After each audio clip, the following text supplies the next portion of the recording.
Alright legends, welcome along to the show. We're going to get into Transformers Season 2 once again. It's been ages since I've done one of these episodes. Just while I'm here, if you're into the channel, and I know a few guys have subscribed into it through some of the reviews on the Hammer House of Horror and the Hammer movies and whatnot. If you're into the horror side of things as far as content goes, the place you're going to get that in a major way is no longer this channel. You will get bits and pieces of it, but there's a dedicated podcast now to the horror stuff. It's called Hellmouth Hotline, so look that up on your podcast platform of choice. We'll be going at least 2 days a week on that podcast, possibly free moving forward, but for now the content as far as the horror side of things goes, all going to be over there, so check that out.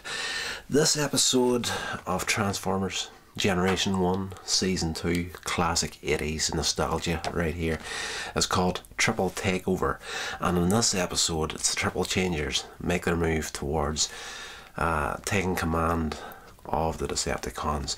Of course, the usual player for doing that is Starscream, so he's there at the beginning along with Astro Train and Blitzwing, and the three of them have decided they're going to make a move on Megatron, and the idea is they're going to lure him into a tunnel below a city and freeze him, and when he's out of the way they're going to make a move to take over.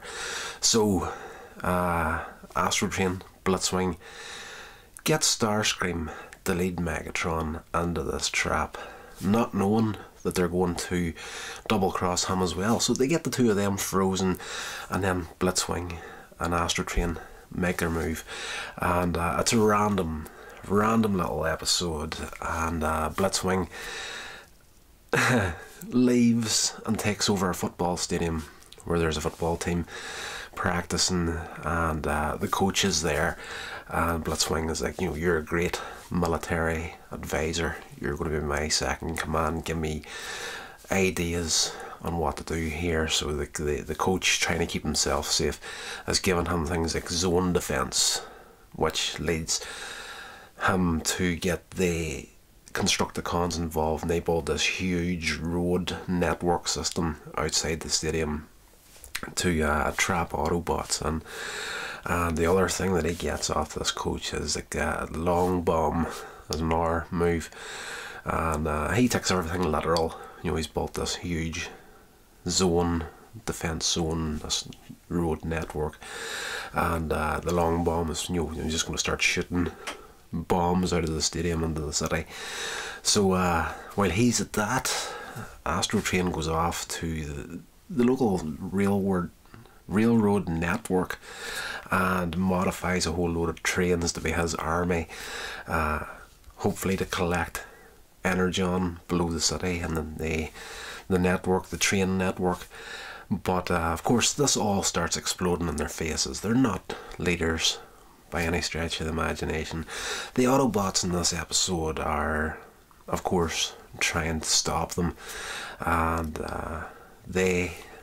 their first attack in the network outside of the stadium, there's 4 or 5 Autobots get pretty much destroyed. Like, you know, they obviously you know, it's a cartoon at the end of the day promoting toys, so you know, there's times you'll see the Autobots getting, even Decepticons getting completely destroyed, and the next thing they're grand again. You know, there's no real big continuity within the series from time to time, and the 5 or 6 Autobots that get taken out by Blitzwing in this network are taken by Longhaul of the Constructicons, and he builds a throne for himself out of their bodies.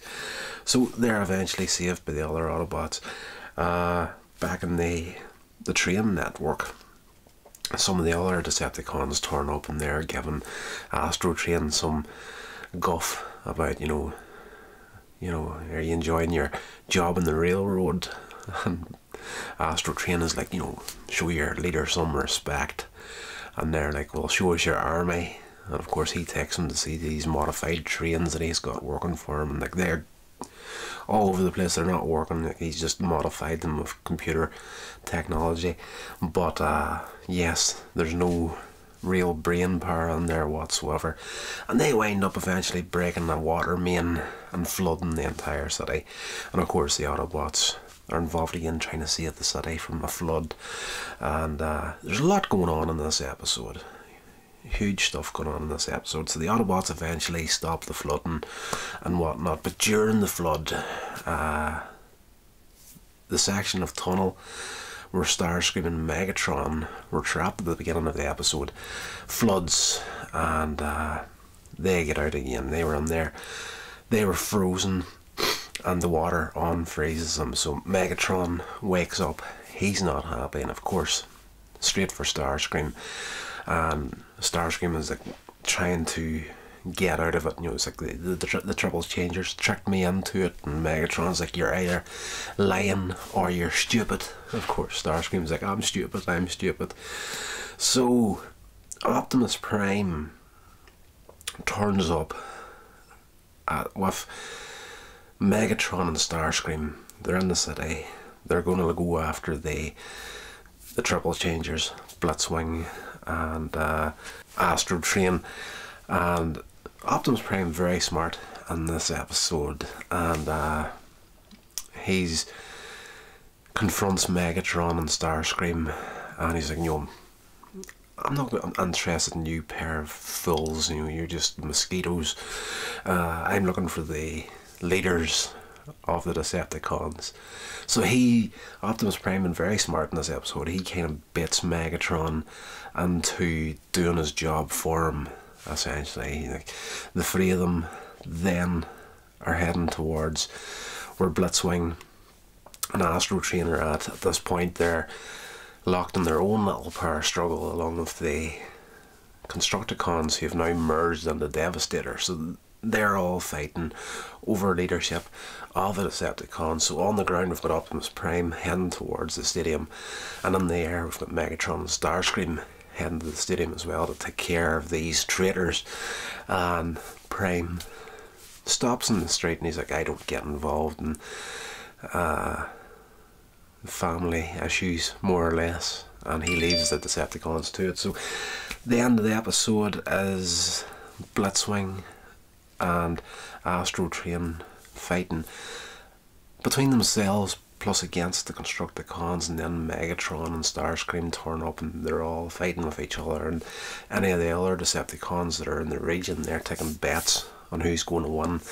So they're fighting, and eventually fight to a standstill, and the last man standing essentially is Megatron.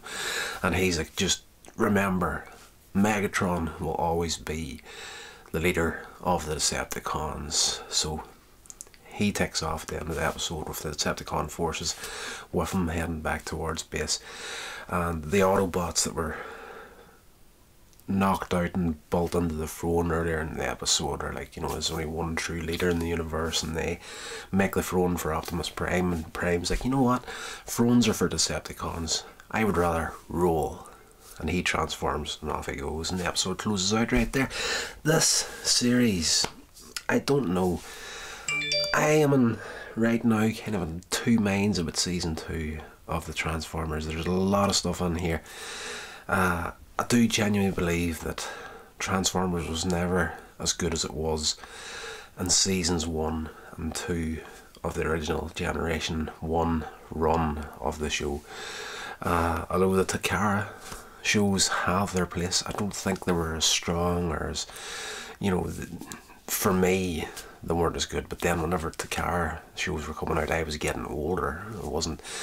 Obviously wasn't aging out of the Transformers. I'm sitting here at 43 years old still talking about them, for goodness sake. But I have said in the past that I feel that season 2 of the show was definitely the better of the two. But right now I'm kind of even Stevens between season 1 and season 2. They both have their strong parts.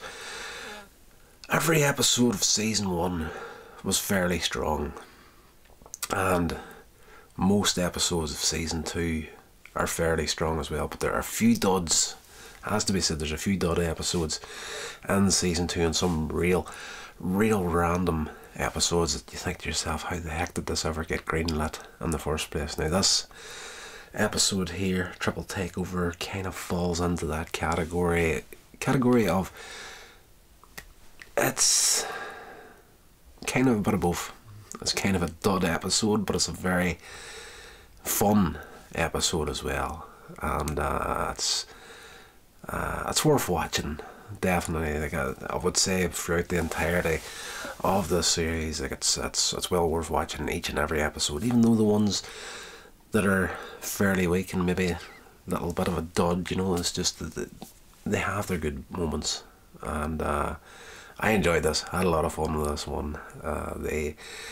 The comedy moments with Blitzwing and Astro Train are actually fairly funny in this episode, so it's nothing that's going to change the bigger picture of the series, but it is not a waste of your time